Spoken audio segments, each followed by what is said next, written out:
Welcome, Dunrunner.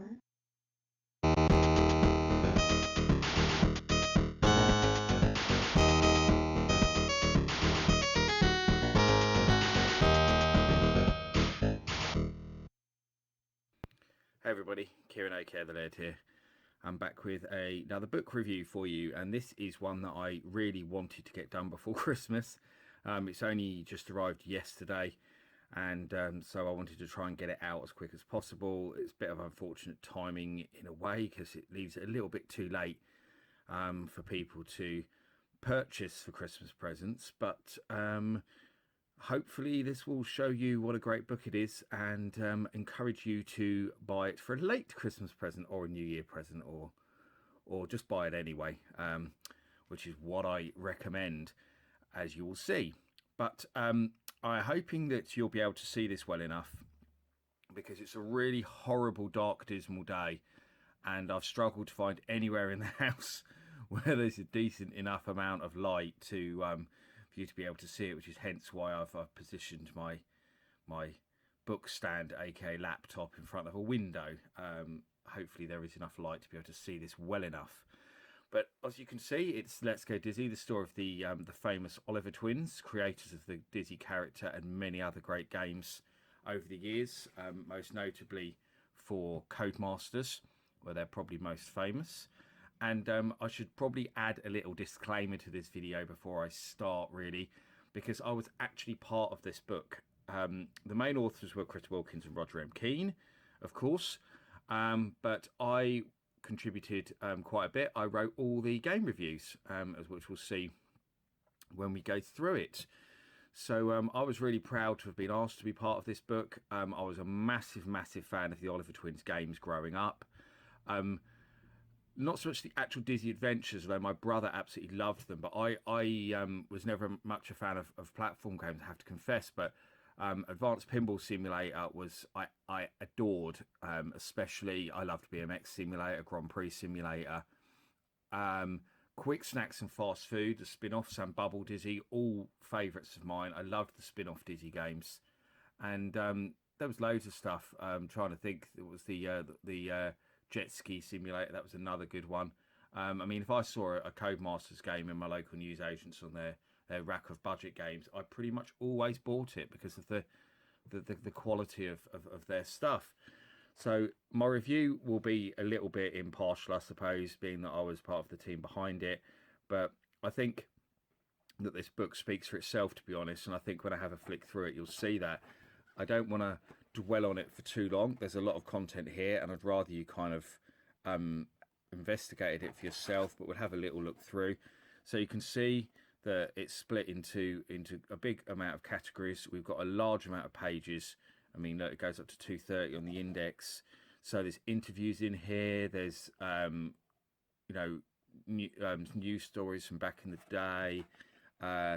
Stuff about the development of the games. I mean, you name it, it's totally comprehensive when it comes to the Oliver twins and their, not just their life, because you'll see that the game goes the book, sorry, goes very much into their life. I'll just move that back a little bit. In terms of where they grew up, family album, as you can see there and stuff. But it goes through their whole life, how they got started in gaming, into the games, how they developed them, etc., etc. From their early origins with the Dragon 32 and Amstrad CPC, through Codemasters, Blitz games, and right up to the present day with Radiant Worlds. So it shows screens from their first game, Roadrunner, which was a print listing, and there it is. So that's in there as well, which I thought was a great touch to have an original listing in there that you could actually literally go and type out for yourself if you wanted to. Their appearance on Swap Shop on TV. You'll see, very young Oliver twins in some rather natty jumpers. Their first stuff for the BBC as well. Some of the games that inspired them, as well as the games that they wrote, they also go into the games that inspired their lives, because at the end of the day they were big games players themselves, both of them. KV, one of their earlier BBC games, quite a good little game as well. Actually, I gave that quite a bit of a play when I was going through the reviews, because I played a large amount of their library to do the reviews, so then kind of we had to whittle it down from there into which ones we were going to include. Killipede, obviously a Centipede ripoff. I mean, the amount of stuff like old artwork and sketches and listings and all stuff like that, I mean, you won't find anything like it anywhere. I mean, it's pretty incredible. You know, I believe they spent hours going through their loft to find all this stuff, and it is pretty incredible stuff they got in there. An old newspaper clipping there with the Andrew and Philip with their mum. Great picture of them on the players stand there. There's more into their Codemaster stuff now with like Ghost Hunters there and a massive map for it. It's great to see stuff like that. And Grand Prix Simulator and how they tied in the license for that. And it was unusual for Codemasters to use licenses because they were all about, you know, keeping it cheap and keeping the costs down. Story of Dizzy, which incredibly only got a 7 out of 10 in Your Sinclair apparently, which is really shocking when you consider how well regarded it is now. Woody Starfighter Jetbike Simulator with a picture of where the maps, you know, where it was actually taken from, which I think was in the Lake District on a Cotswold Water Park. There we go, it's there. What about Codemasters Fruit Machine Simulator? That was another favourite of mine. I really liked Fruit Machine Simulator.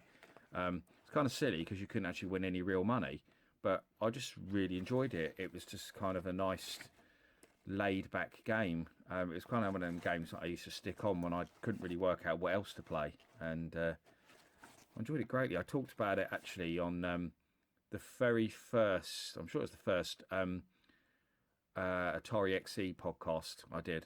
I talked about Fruit Machine Simulator in the Atari version because it was quite different to the Spectrum version. There's my favourite, Fruit Machine Simulator. Advanced Pinball Simulator, one of my favourites that they did. I've always loved pinball games, right to this day, but that was the very first pinball game I played, and so that was the game that kind of started my love of pinball games that continues to this day with stuff like Pinball Arcade, Zen Pinball, etc, etc. Ghostbusters 2, which is another game that they did, which not many people I think are aware of them being behind that. Because you just think Activision, you don't necessarily think Oliver Twins. More Dizzy stuff. A great map there, drawn map for Fantasy World Dizzy. Game that many people regard to be the best. All the Dizzy characters. Then it goes into Attack of the Consoles. It starts talking about initially their NES stuff. There's the infamous Codemaster CD there. A really good idea that didn't take off, but it was a real sign of things to come. But the deal with Camerica and Galoob with the Game Genie and how that affected their venture into the console world. Very, very interesting story, but indeed. So there's Panic Dizzy. I quite liked that. That was quite good. Dizzy Down the Rapids. I really enjoyed that. And Bubble Dizzy I love as well. I mentioned that earlier. So lots more about their venture into America. We'll skip ahead a little bit here. It goes into obviously the Quattro packs they did. They started to move into Sega because they did games for the Mega Drive as well and the Master System. And there's all the games done under Philips management up to that point. So it's kind of a nice little roundup of what they've done so far. Dizzy Collection for Game Gear. How that came about. And then it goes into, they did quite a bit of Mega CD stuff, which I wasn't aware of at all until I got involved in this book. So Marco's Magic Football, Syndicate, Theme Park, they're responsible for all of those, which was really interesting to find out. Involvement in Creature Shock, which is a game that I've always been quite interested in because there was a Jaguar version that supposedly was finished. All the people I've spoken to lead me to believe that the Jaguar version was finished, and it was quite heavily previewed and featured on the back of the Jaguar CD box, but it's never turned up. So I have no idea what's what happened to it. It's quite surprising that no kind of prototype versions ever shown up. Sky Saga, which is their latest game with Radiant Worlds. Think a kind of Minecraft meets RPG kind of game. It's proving quite popular with kids especially. This is great. This is a graph with all their games, timeline and the systems they appeared on. It's quite small, but I think it's absolutely brilliant. It's a really good reference tool. Kind of more of their history. Oh, I've skipped ahead a bit there. And that kind of concludes the history of the Oliver Twins. And then we go into some of their games. So this is the part that I was responsible for, which was their memorable games. So I mentioned Cavey already. So we started off with that one from the BBC. Super Robin Hood on the Amstrad. We tried to mix up the formats that we were covering here as well to give a nice broad selection. So Ski Simulator on the Spectrum, another one that I remember from back in the day. The original Dizzy. Fantastic Adventures of Dizzy on the NES. And Firehawk on the NES, which was also known as Operation Gunship. It's basically a remake of that game. Operation Gunship is great, especially the ST version, I have to say. Magic Land Dizzy on the Amiga. Getting some Atari 8-bit love in there with Advanced Pinball Simulator on the A8. Really good conversion of the game. The Atari 8-bit, the Codemasters didn't do a lot for it, but what they did do was actually very good. So some stuff about programming language Scratch. This is for kids, help kids learn to program. And also you've got interviews with lots of people they worked with. So Paul Ranson, John Paul Eldridge, who's probably one of the more famous ones because he was there with them at Codemasters. Some nice adverts in here as well, as you can see. Their mum and dad, of course, who they, are still very, very proud of the way they encouraged them and stuff. David Darling, of course, who was the owner of Codemasters back in the day. One of the famous Darling brothers. I always loved the fact it was the Darling brothers and the Oliver Twins. I also thought that was really cool. Ivan Link. Ashley Hogg, who helped them with their Mega Drive stuff. Jared Bentley, who helped them with some conversions of stuff while he was at High Tech. Chris Palmer, who was when they were on the Saturday show. Godfrey McCann, who taught them how to program. I thought that was a great touch, having him in there.